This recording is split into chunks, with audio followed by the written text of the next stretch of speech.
Hey everyone, welcome to this lesson. So in this one, we're just going to quickly go over the concept of Python dictionaries.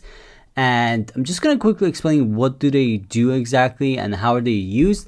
And then later on, we're actually going to, take a look at them in action and you'll see more of it. But let's actually get started. So what is a dictionary? Now, if you think about it, the concept of a dictionary is pretty simple, right? There is a word and there's a definition of that word or something related to that word in Python's case. But the concept of the dictionary is very, very simple. And that is pretty much the same thing when it comes to Python. So let's actually take a look at these. So these are some words and their definition. Programming, the process or activity of writing computer programs, AI, intelligence demonstrated by machines as opposed to humans and other animals.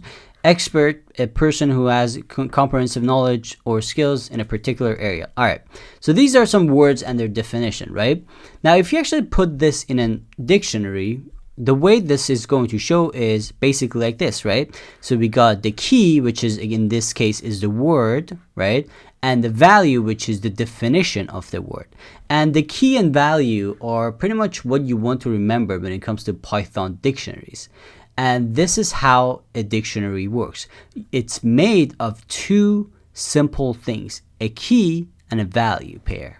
All right. So again, the key being the word or like whatever the actual name of the value. And then the value is essentially the definition or whatever the value that is associated with that key, right?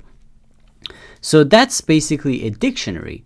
And this is how you actually structure a dictionary in Python. So the way it works is that you use curly brackets, right?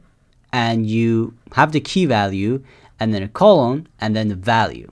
And then you close that bracket. And the way, if you want to put this, for example, programming this definition in a Python dictionary, this is how it would work.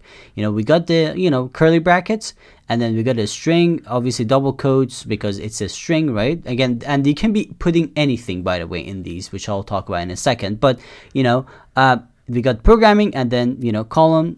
Process of activity of writing computer programs. Here you go. So that is a simple dictionary in Python, and that holds a value in it, and that is again the programming and the definition of programming in this case. And you can actually do this. You can have multiple values in a dictionary as well. So this is basically how you hold multiple values in a dictionary. So you have a open the whole thing up with a curly bracket, and then you have all your pairs, which is again the definitions, the words and the definitions, the words definitions, and then the words and definitions. These are your key pair values, and then you close your curly bracket. Very simple, right? So this is basically the idea of a Python dictionary. Now in this section, we're going to go over these things in more detail, and I'm going to show you exactly how do they work, and that's basically what we're going to be focusing on. Now, dictionaries are a huge part of Python. They're very important, and they play a big role, especially in AI and data science, which something that we will get to later on, but very, very important stuff. And by the way, these things can store anything. So in our case, to just make it really simple and just kind of get it close to the idea of a dictionary, I'm using, words and like defining these words, right? Programming, activity of process writing computer programs. But you can pretty much store anything you want in these things. You can store information, numbers, like, integers, floats, whatever you want. So that's basically the idea of a dictionary. So again, this is something we'll talk about in the next lesson. What we're going to do is we're actually going to go over these things in more detail, and I'm going to explain how do you write them, how do you access them, and how do you do a lot of other things with these dictionaries, because as I said, they're very important. So make sure you download this PDF, by the way. It's in the resources section of this lesson, so you can actually download this PDF and take a look at it by yourself. And if you want to kind of just go through it real quick to understand how they work, it's accessible for you. Let me know if you have any questions, guys. If not, I'll see you in the next lesson where we actually put this in more practice and we're going to start using them.